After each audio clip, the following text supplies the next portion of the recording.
اور بھائی اللہ نے کب کہا ہے کہ مجھے تمہاری نمازیں چاہیے؟ اللہ تو کہتا ہے تمہیں تمہارے لیے نمازیں چاہیے، اور نماز کو اتنا کیجول بنا لیا انہوں نے۔ صحیح مسلم کے اندر حدیث ہے، آپ صلی اللہ علیہ وآلہ وسلم نے فرمایا بندے کے کفر اور اسلام کے درمیان فرق ہی نماز ہے۔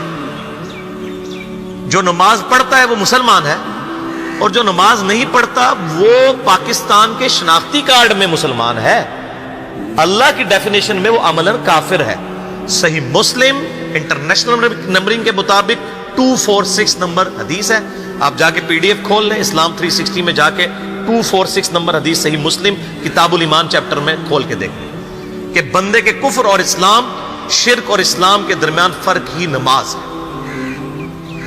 آپ بے شک اپنے آپ کو مسلمان کلیم کرتے رہے، لیکن وہ شناختی کارڈ والا مسلمان ہے، نکاح طلاق والا مسلمان ہے، اس کا جنازہ بھی پڑھ دیا جائے گا، پیدا ہوگا اذان بھی دے دی جائے گی، اللہ کے حضور وہ مسلمان نہیں ہے، وہ بس کلمے کا ہی ہم احترام کرتے ہیں، ادروائز تو عملاً کافر ہے وہ۔ اسی طریقے سے جامعہ ترمذی میں حدیث ہے، سنن نسائی کے اندر حدیث ہے، سنن ابن ماجہ کے اندر حدیث ہے کہ آپ صلی اللہ علیہ وآلہ وسلم نے فرمایا جس نے نماز چھوڑ دی گویا اس نے کفر کیا، من ترک الصلاۃ متعمدا فقد کفر۔ اس سے زیادہ اور کیا سخت بات کی جائے کہ کسی کو یقین آئے کہ جس نے جان بوجھ کے نماز چھوڑ دی اس نے کفر کیا۔ اب جان بوجھ کے یہ نہ سمجھیے گا کہ جی میں بال بچیاں دے وہ کمائی کرتا رہنا تھا منو ٹائم نہیں ملتا۔ جان بوجھ کی ڈیفینیشن بھی نبی علیہ السلام نے بخاری اور مسلم میں موجود ہے کہ اگر کوئی شخص بے ہوش ہو جاتا ہے یا سویا رہ جاتا ہے، یہ دو آپشنز ہیں، یا تیسرا آپشن ہے وہ بھول جاتا ہے، تو جیسے یاد آئے اسی وقت وہ والی نماز پڑھ لے۔ لیکن جو شخص دنیا کو ٹاپ پرائورٹی مانتا ہے، اپنا آفس چھوڑنے کے لیے تیار نہیں، اپنا کلینک چھوڑنے کے لیے تیار نہیں ہے، اور اپنی دکان چھوڑنے کے لیے تیار نہیں ہے نماز کے لیے، تو ظاہر ہے کہ وہ تو اپنے آپ کو دھوکہ دے رہا ہے۔ اللہ تعالیٰ تو اپنے معاملات کے اندر بالکل اسٹریٹ فارورڈ ہے، بالکل یہ ذہن میں رکھ لیں۔ جامعہ ترمذی میں صحیح سند کے ساتھ موجود ہے، عبداللہ بن شفیق تابعی رحمہ اللہ تعالیٰ کہتے ہیں کہ صحابہ کرام علیہم رضوان صرف نماز کے چھوڑنے کو ہی اعمال میں سے کفر سمجھتے تھے، یعنی وہ کسی کو نماز پڑھتا ہوا دیکھتے تھے تو کہتے تھے یہ مسلمان ہے، اور کسی کو نماز پڑھتا ہوا نہیں دیکھتے تھے تو وہ کہتے تھے یہ کافر ہے۔ یہ جامعہ ترمذی ہے، یہ کوئی سٹوری بک نہیں میں سنا رہا آپ کو۔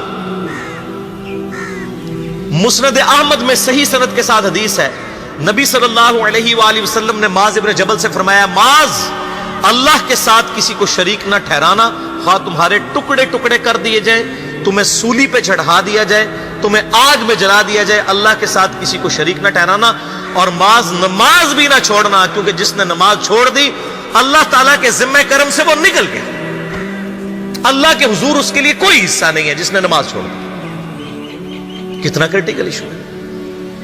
اور اسی طریقے سے مسند احمد میں ہی ایک اور حدیث ہے کہ آپ صلی اللہ علیہ وآلہ وسلم نے فرمایا جس شخص نے اپنی زندگی میں نماز کی حفاظت کی، قیامت والے دن وہ نماز اس کے لیے نور ہوگی، نجات ہوگی، اور اس کے حق میں دلیل ہوگی، اور جس نے نمازوں کی حفاظت نہیں کی اس کے لیے قیامت والے دن کوئی نجات، کوئی نور اور کوئی دلیل نہیں ہوگی، الٹا اس کا حشر قارون، فرعون اور ابی ابن خلف کے ساتھ ہوگا، والعیاذ باللہ تعالی۔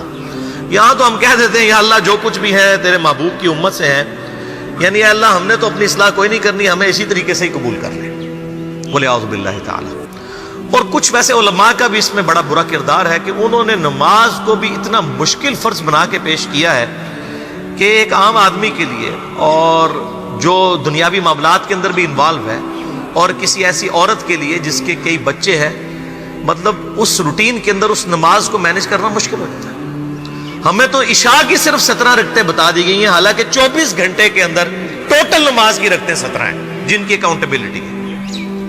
اور میں یہ بڑے یعنی وثوق کے ساتھ ایک ذمہ دار مبلغ کی حیثیت سے یہ بات کر رہا ہوں۔ آپ صحیح بخاری اور صحیح مسلم کھول کے دیکھ لیں، فرض نمازوں کی تعداد جو ہے وہ 5 آئی ہے، اور ان کی رکعتوں کی تعداد بھی بیان ہو گئی ہے۔ فجر کے 2 فرض، ظہر کے 4 فرض، عصر کے 4، مغرب کے 3 اور عشاء کے 4، اور سفر میں سارے 2 فرض ہیں، مغرب کے 3، یہ ٹوٹل 17 رکھتے ہیں جن کی اکاؤنٹیبلٹی ہے۔ باقی جنہ گڑ پاؤ گے انہ میٹھا، وہ ساری نفلی عبادت ہے۔ وہ بخاری اور مسلم دونوں میں حدیث ہے، جس نے فرض کے علاوہ 12 رکعتوں میں استقامت کی اور وہ 12 رکعتیں آپ صلی اللہ علیہ وآلہ وسلم نے پڑھ کے بھی بتائیں. اور امہات المومنین میں سے سیدہ عائشہ نے، سیدہ ام سلمہ نے، سیدہ ام حبیبہ رضی اللہ عنہن نے روایت بھی کی کہ 2 فجر سے پہلے، 4 ظہر سے پہلے، 2 ظہر کے بعد، 2 مغرب کے بعد، 2 عشاء کے بعد. یہ 12 سنت موقدہ، جس نے یہ پڑھی اسے جنت میں محل ملے گا. اگر کوئی نہیں پڑھتا تو گنہگاری والا معاملہ کوئی نہیں ہے. اسی طریقے سے اس کے علاوہ ایک اور وطر کی نماز ہے جو سنت موقدہ ہے. وہ سیدنا مولا علی رضی اللہ تعالیٰ عنہ علیہ السلام کا قول ہے کہ وطر سنت ہے، سنت ہے، سنت ہے، مگر اسے مت چھوڑو. ہے سنت ہے لیکن تاکیدی ہے. آپ صلی اللہ علیہ وآلہ وسلم نے سفر میں بھی وطر اور فجر کی 2 سنتیں پڑھی ہیں، لیکن یہ صرف افضلیت کے اعتبار سے تاکیدی ہیں، ان کی کاؤنٹیبلٹی کوئی نہیں ہے. البتہ یہ ضرور ہے، سنن ابی داؤد میں ایک حدیث ہے کہ جس کی قیامت والے دن فرضوں میں کوتاہی نکل آئے گی تو اللہ تعالیٰ فرمائے گا میرے بندوں کی جو نفلی اور سنت عبادت ہے اس کو تول لو اور فرضوں کے ایکویلنٹ قبول کر لو. تو آپ اگر یعنی سنتیں پڑھیں گے تو اس کے ایکویلنٹ نفلوں کی کوتاہی پوری ہو جائے گی، ادروائز اکاؤنٹیبلٹی اس کی کوئی نہیں ہے.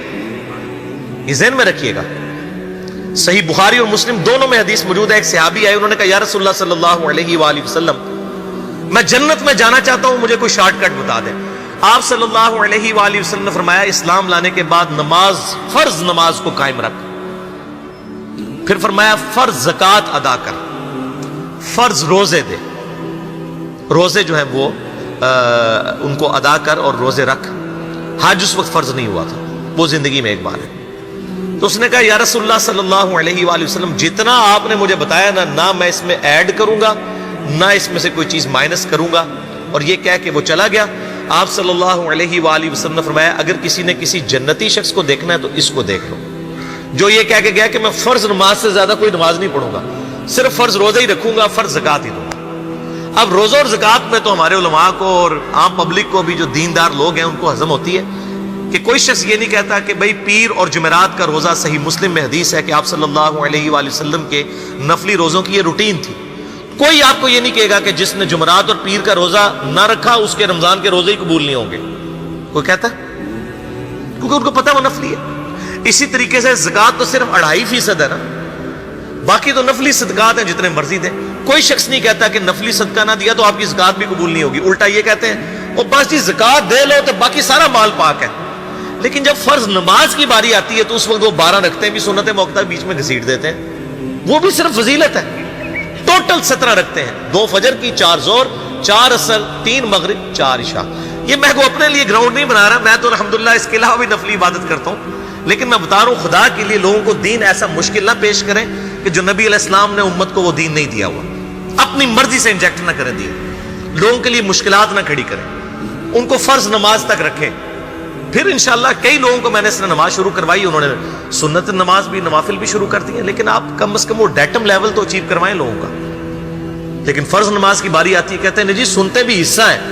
کہاں سے میرے بھائیوں حصہ ہے؟ وہ 17 رکھتے ہیں، سنتیں پڑھیں گے ثواب ہے، نہیں پڑھتے گناہ کوئی نہیں ہے. تو کم از کم فرض تو ادا کریں. اس کے لیے آپ کو ٹوٹل 24 گھنٹے میں میرے خیال ہے 40 منٹ بھی نہیں چاہیے فرض پڑھنے کے. تو اس کے اوپر تو استقامت کم از کم ہم اختیار کریں.